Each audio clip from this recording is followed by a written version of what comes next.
CMD, Boxing Reports, Ronell Higg reporting here, and I am back at it for the boxing fanatics. So, there's some more news on Felix Verdejo, okay? He'll be making his return back to the ring pretty soon, but he's going to make his return in like a different way. He might not be fighting at 135 no more. He could be moving up to the 140-pound division.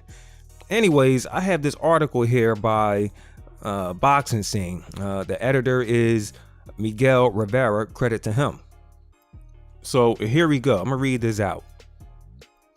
Felix Verdejo has already returned to the Diamond Club gym 5 weeks after having been defeated by a technical knockout at the hands of Antonio Lozada Jr. this past March.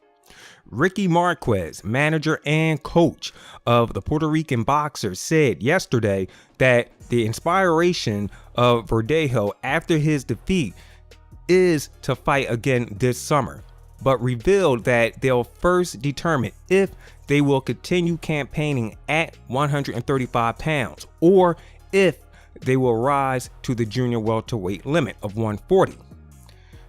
Felix was given some evaluation of the muscles, and with that data, it will be determined if he can do the weight 135 pounds without losing muscle mass and without having to sacrifice himself, explained Marquez to Carlos Gonzalez. All right, so it continues on. The past 2 fights gave him problems when it came to making the weight, and when he goes like 13 months without fighting, the body continues to develop. Some annulus is being done, and once they determine which is the best weight for Felix, let's proceed. If he makes the weight comfortable, he can make the next fight at 135 pounds, he added. Verdejo, 24, has already started working hard to shake off inactivity. We are training with a view to fighting as soon as possible for the summer. It would be ideal. It would be ideal. All right, it's ideal. That's how they got it written. So it continues. Felix is, then they have 2 question marks. I don't know what that means. Running back to the gym and working hard. Looking to take that defeat out of his system, said Marquez, who leaves the door open to leave the island of Puerto Rico to train. Then they continue on. We will do our best for Felix.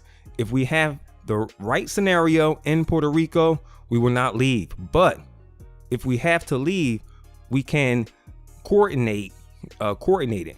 This time it was excellent. The problem was that his body did not respond.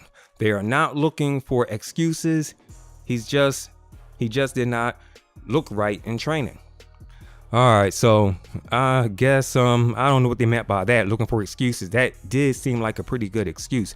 But then again, he was off for like 13 months, before he had took that fight. However,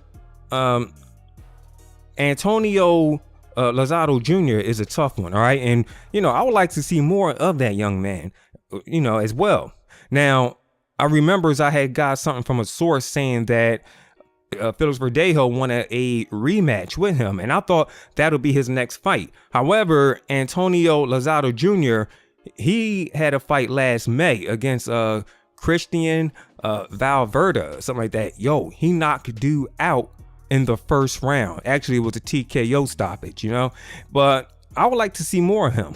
I really would like to see more of Antonio Lozada Jr. Okay, I mean, look, that fight between him and Felix Verdejo, that is, it was a classic. I liked it because it reminded me of Antonio Margarito versus Miguel Cotto.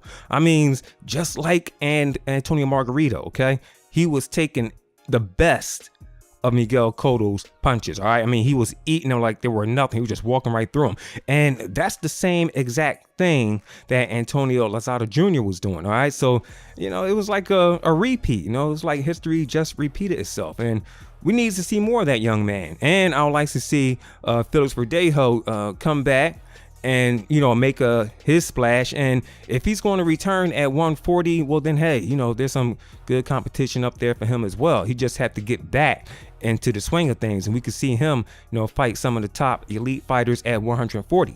And for Antonio Lozada, okay, look, he may be slow at times, you know, like getting started, but hey, when he's up, his engine is running. Look, his presence is felt in that ring. All right, just take a look what happened to Felix Verdejo, okay, and what happened to his last opponent. So I'm saying that Lozada Jr., man, he'll make a good fight for Robert Easter Jr., okay, and for Mikey Garcia. All right, I mean, he'll make some pretty good you know, fights with those guys at 135 pounds. So, anyways, that's my take on this. CMD Boxing Reports, and I'll catch you guys on the next one.